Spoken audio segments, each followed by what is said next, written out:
What happens when the person you built your entire life with is suddenly gone?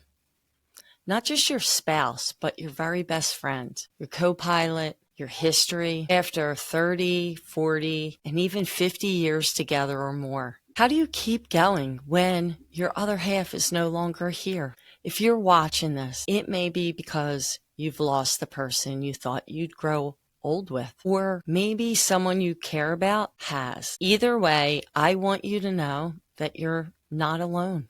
Today, in this video, we're going to talk about this kind of grief, how it's different, and why the need to talk about your loved one is so important, as well as what kind of supports are available to help you through this journey. Because love like that doesn't just disappear, and your grief deserves space, compassion, and care. So let's get started. When you lose a spouse or a partner after spending decades together, you're not just grieving a person, you're grieving a shared life. The routines, the inside jokes, the sound of their voice in the other room, and the thousands of tiny ways that you move through life as a we. This kind of grief is deep and layered. It's the absence of your morning coffee partner, the person that you woke up to every morning, and when you went to close your eyes at night, it was the person who was laying beside you every night before you went to bed. It's the person that you couldn't wait to call when something exciting happened, or you went on vacations together and just did silly little things around the house together. Now you're in a house that's filled with silence and many memories that you once shared with the love of your life. It's not just the loss of love, it's the loss of your mirror. Someone who's seen all of you, all of your seasons, the good, the bad, the ugly, the funny, knows you in and out. And it's important to understand that this grief may show up in so many ways. It may show up not just emotionally, but physically. You may feel fatigue or fogginess or heartache. That's real. That heartache is real. And it's important to give space to that. You may even notice a sense of being untethered, like feeling ungrounded. Time doesn't erase this loss. It only reshapes it. So let's look at, why is this type of grief different? Grief after a long-term partnership is often misunderstood. You may be told you were lucky to have that kind of love, or asked, aren't you doing better by now? After a while. But here's the truth.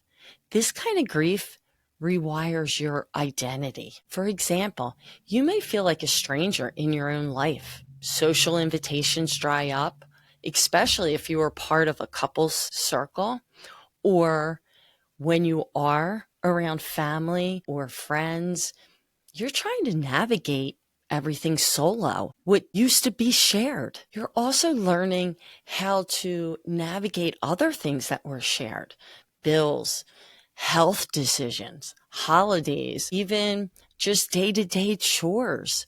You're trying to figure out how to do this all alone. And if you weren't involved in some of those decisions, like paying bills, this is all new and very overwhelming on top of your grief. And it's important to let others know how you might need help, because I don't think a lot of people understand that sometimes we just split the chores or split what we do. For example, I don't pay attention to things in my house that could possibly break or need to be repaired, like a faucet, or even, sadly, how to work the electrical panel and how to turn the things on and off. I've been told time and time again, pay attention, learn this stuff, but I just haven't. So that's important. If you have somebody who has taken care of all that stuff for you and now it's on you, That's another loss. And it's important to share that with someone so they know and ask others for help in these areas. This grief is not just emotional. It's logistical, it's spiritual, it's social, and even financial. And it comes with waves. Sometimes it's calm and you seem to be managing, and then out of nowhere, it just comes crashing in. That's normal. One of the most painful parts of this grief is how people stop saying your loved one's name. They don't ask about them anymore, and they avoid talking about stories that your loved one may have been involved in. And when you bring up a memory, people may go quiet. They may change the subject or say, oh, don't dwell on the past. But here's what I want you to hear.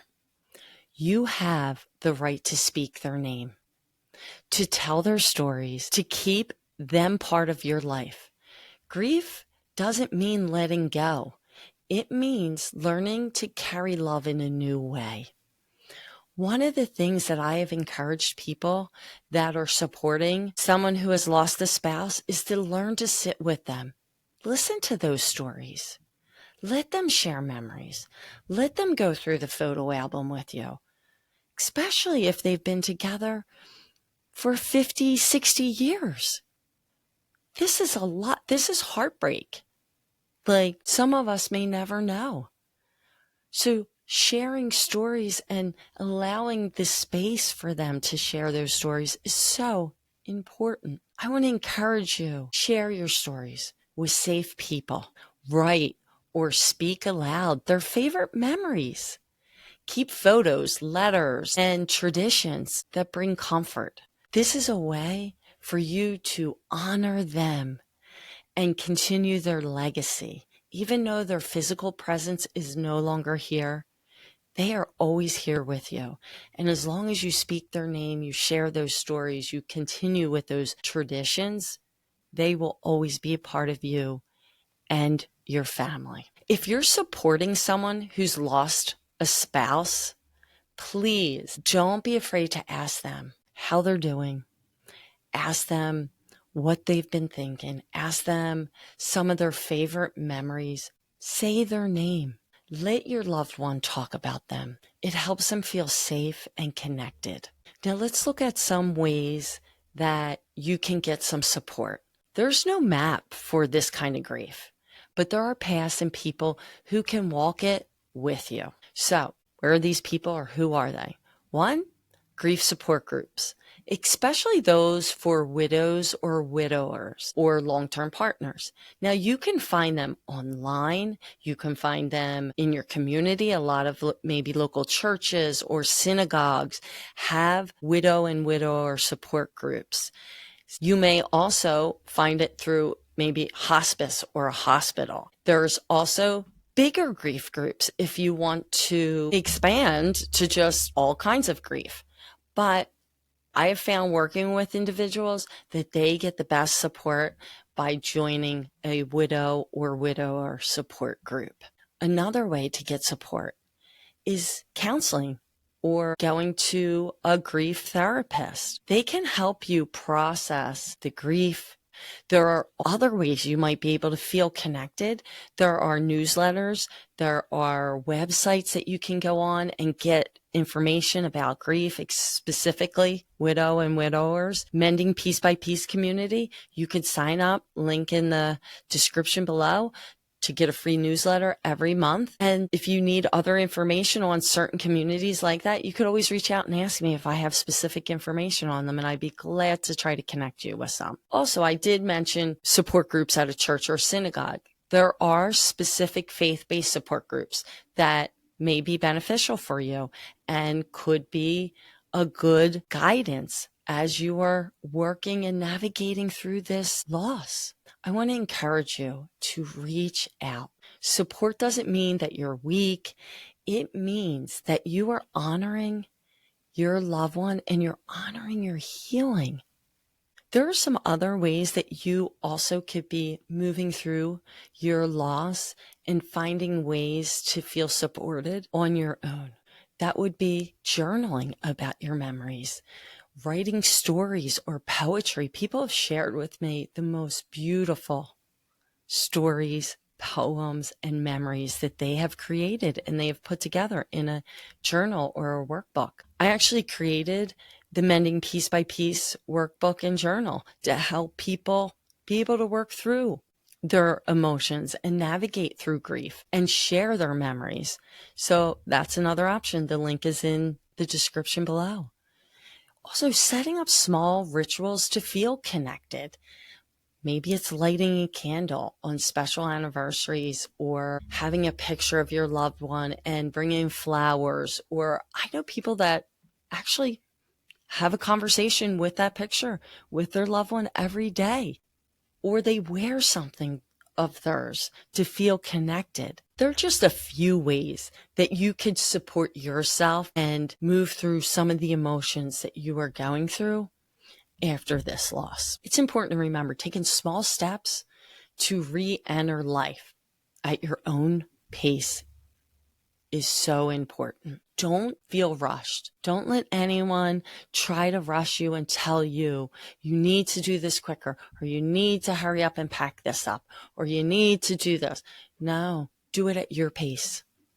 Do it at your pace and let people know. This grief may feel endless, but I promise it will not always feel this sharp. The grief may never leave you. It just looks different as we move on. The love you shared was real, and it still is. I'm going to say that again. The love that you shared was real, and it still is. And though your story has changed, you're not alone in it. Your grief is a reflection of deep love.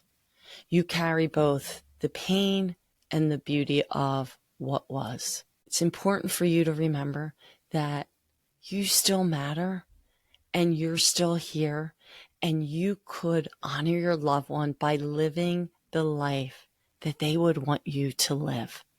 Live it for them.